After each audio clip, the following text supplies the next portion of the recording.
दोस्तों, दुनिया का इतिहास हमेशा से एक रहस्य रहा है जो वक्त के साथ साथ हमें धीरे धीरे समझ आता जा रहा है। और जो काम हम आज भी नहीं कर सकते वो काफी सालों पहले ही किया जा चुका था, जैसे कि इजिप्ट में मौजूद गीजा के पिरामिड्स। लेकिन आज भी ऐसी कुछ ऐतिहासिक जगह और रहस्य है जिन्हें समझना अब भी इंसान के बस की बात नहीं है। आज की इस वीडियो में हम आपको ऐसे ही कुछ रहस्यमय और ऐतिहासिक जगह दिखाएंगे जो आपने आज से पहले कभी नहीं देखी होंगी। और आज की ये वीडियो आपको सोचने पर मजबूर कर देगी कि हाँ, हमसे पहले भी इस धरती पर कोई मौजूद था। सिलेक्ट करें।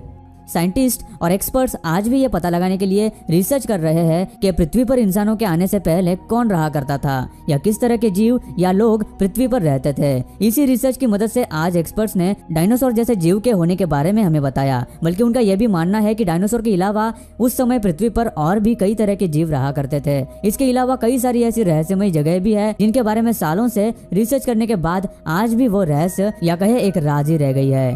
सीरिया अपने हिस्टोरिक टेम्पल्स और आर्किटेक्चर के लिए जाना जाता है। वहाँ कई सारे मंदिर टूरिस्ट का मेन अट्रैक्शन भी बन गए हैं। लेकिन एंडारा टेम्पल उन सब में अलग है। इसके कमाल के आर्किटेक्चर के अलावा जो चीज इसे बाकी टेम्पल से अलग बनाती है वह है यहाँ के 2 बड़े पैरों के फुटप्रिंट्स, जो एक आम इंसान से काफी गुना ज्यादा बड़े हैं। ये फुटप्रिंट्स करीब 3300 साल से भी ज्यादा पुराने माने जाते हैं। लोगों का कहना है कि प्राचीन समय के लोगों ने जब ये मंदिर बनाया तब उन्होंने अपने देवताओं के पैरों का ये इम्प्रिंट बनाया था। तो कुछ लोगों का कहना है कि देवता खुद धरती पर आए थे और तब उनके ये फुटप्रिंट्स वहां पर छप गए।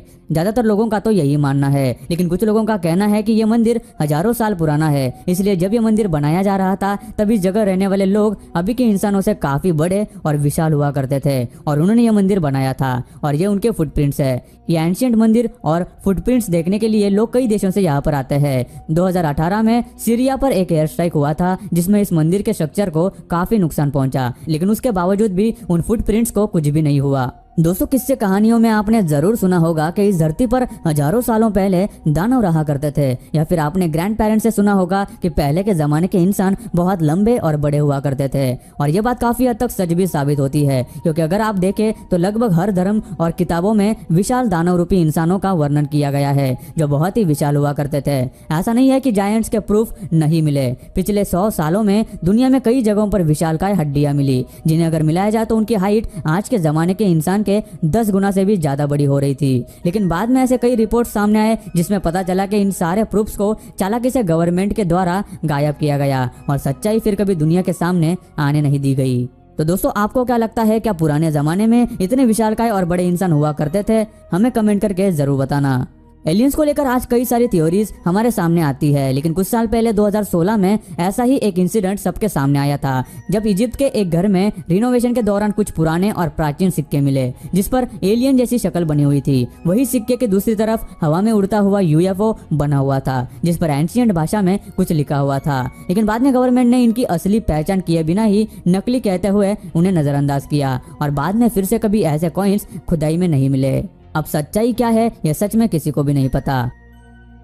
इवाइटिनेट आइलैंड, यह आइलैंड केनिया के लेक टुरकाना के पास स्थित है, जो अब लेक रुडोल्फ के नाम से भी जाना जाता है। वहाँ के लोकल्स ने इस आइलैंड को यह नाम दिया है जिसका मतलब इंग्लिश में नो रिटर्न होता है, यानी उस आइलैंड पर जो कोई जाता है वो कभी वापस नहीं आता। इस आइलैंड के पास के गाँव में रहने वाले लोगों का कहना है कि उनके गांव के कुछ लोग उस आइलैंड पर गए थे, उसके बाद वो कभी नहीं लौटे। 1935 में इंग्लिश एक्सप्लोरर विवियन फर्स्ट अपने 2 कलीग्स के साथ इस आइलैंड को एक्सप्लोर करने गए, लेकिन वो भी उसके बाद कहीं देखे नहीं गए। लोकल्स का कहना है कि उस आइलैंड के बीच में जो कोई जाता है उस पर बिजली गिर जाती है। बाद में लोगों ने सिर्फ हेलीकॉप्टर के जरिए वहाँ की तस्वीरें ली। उन फोटोज में कुछ झोपड़ियां नजर आई जो पुराने जमाने के लोगों की थी जो कभी वहाँ पे रहा करते थे, लेकिन उन पर रिसर्च करने के लिए दोबारा उस आइलैंड पर जाने की किसी की भी हिम्मत नहीं हुई और यह आइलैंड दुनिया की एक रहस्यमय जगह बन गया। केनिया के आइलैंड की तरह कजाकिस्तान और उज्बेकिस्तान के बीच बारसा केल्म्स नाम का एक आइलैंड है जो भी उतना ही रहस्यमय और अजीब है। कजाकिस्तान के लोगों का कहना है कि इस जगह पहले लोग रहा करते थे, लेकिन अचानक से लोग वहां से गायब होने लगे। उस आइलैंड से पूरी की पूरी फैमिलीज ही गायब होने लगी, जिसके बाद कोई उस आइलैंड पर नहीं गया है। इस आइलैंड के नाम का ट्रांसलेशन भी the land of no return है। इसके पास जाते ही नेविगेशन सिस्टम्स और दूसरे टेक्निकल इक्विपमेंट्स काम करना बंद कर देते हैं और पहले कुछ लोग इस आइलैंड पर रहने भी गए थे और यहाँ रहने की वजह से उनके चेहरे का रंग नीला हो गया था। उन लोगों का कहना था कि वो लोग वहाँ 1 या 2 साल ही रहे थे, जबकि असल में वो वहाँ 20 साल से ज्यादा रह चुके थे।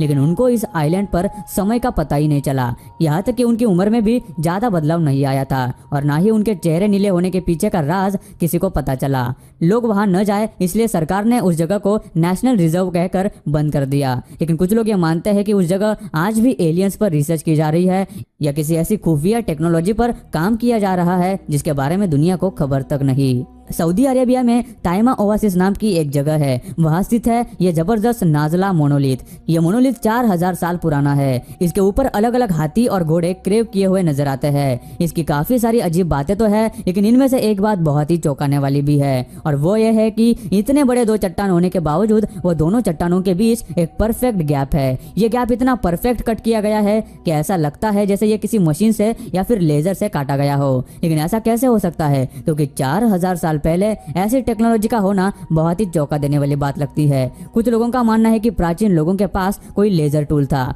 जिसकी मदद से उन्होंने यह सटीक कट किया हो सकता है, या उन्होंने किसी एडवांस सिविलाइजेशन यानी एलियंस की मदद से ऐसा किया होगा। क्योंकि मशीन का आविष्कार तो हमारे जमाने में हुआ, तो वही जियोलॉजिस्ट का मानना है कि भूकंप या जमीन फटने की वजह से इस बड़ी चट्टान में क्रैक आ गई और पिछले कई हजारों सालों में हवा ने इस क्रैक से मिट्टी को उड़ाकर उसे यह सटीक और बारीक शेप दे दिया। लेकिन 2 अलग अलग टुकड़े कट जाने के बावजूद ये इन छोटी चट्टानों पर कैसे खड़े हैं, ये बाकी बातों की तरह ही एक रहस्य है। इन नेचुरल और रहस्यमय मॉन्यूमेंट्स में एक सबसे मशहूर मॉन्यूमेंट है आयरन पिलर, जो कि दिल्ली में स्थित है। ये करीब 24 फीट लंबा पूरी तरह से लोहे से बना पिलर है जो 1600 साल पुराना है। सोच में डालने वाली बात यह है कि इतने साल पुराना होने के बावजूद भी इस पिलर को कभी भी जंग नहीं लगा। वैज्ञानिक इसके जंग न लगने के पीछे की वजह इसके बनाने में यूज किए गए फास्फोरस की भारी मात्रा को मानते हैं, जिसकी वजह से इसे जंग नहीं लगता। दूसरी वजह इसके बनाने में इस्तेमाल की गई खास तरह के मेटल को माना जाता है जो इसे जंग लगने से बचाता है। और आज दिल्ली में इस पिलर के चारों तरफ फेंस लगाई गई है ताकि इसे कोई हाथ न लगाए और इसके स्ट्रक्चर को और नुकसान न पहुंचे। लेकिन इस पिलर के निचले हिस्से की परत को लोगों ने हाथ लगाकर कुछ हद तक खत्म कर दिया है। और गाइस, ये वीडियो बनाने के लिए हमें काफी ज्यादा मेहनत लगी, तो यार एक लाइक कर देना और हमारे चैनल को सब्सक्राइब करना मत भूलना। अगर आपको ऐसी वीडियो देखना पसंद है और आप वीडियो का पार्ट 2 चाहते हैं तो कमेंट में हमें पार्ट 2 लिख के जरूर बताना।